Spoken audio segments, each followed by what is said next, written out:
They found her at dawn, barefoot, shaking, dirt and blood streaked across her face. Lyra, the wildlife researcher who vanished 3 nights ago, just kept whispering, "I'm fine. I'm fine." But everyone could tell she wasn't. Her arms were covered in deep claw marks, yet none matched any animal in the forest. When she finally spoke, her voice was barely a breath. "Don't hurt them, they saved me." Later, the rescue drone footage revealed something no one could explain. Small, glowing figures moving in the trees around her, protecting her from a man in a torn ranger's uniform. Seconds later, he was gone. What were those creatures? Cubs. But not of this world. That night, the forest cameras went dead. Every single one. When they came back online hours later, the feed showed something impossible. 6 small, glowing shapes crouched near the ranger station. Their eyes shimmered blue like fire through glass. And in the middle of them, Lyra stood barefoot, whispering to them softly, as if she'd known them forever. One of the cubs nudged her hand and she smiled, until the man who attacked her earlier stumbled from the dark holding a rifle. The cubs froze. Lyra whispered, "Please don't." But it was too late.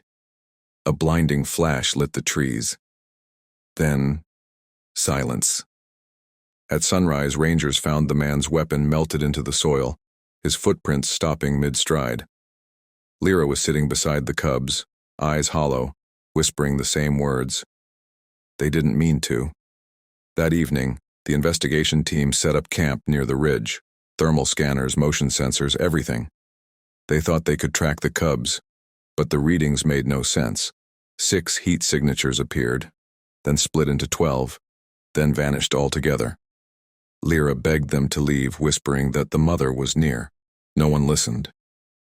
At 2:47 a.m., every light died. The forest went black, soundless. Then, out of the darkness, a low rumble shook the ground. Not thunder, not wind, something alive.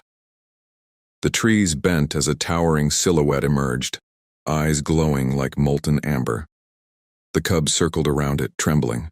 Lyra stepped forward, whispering, "It's my fault." They hurt her.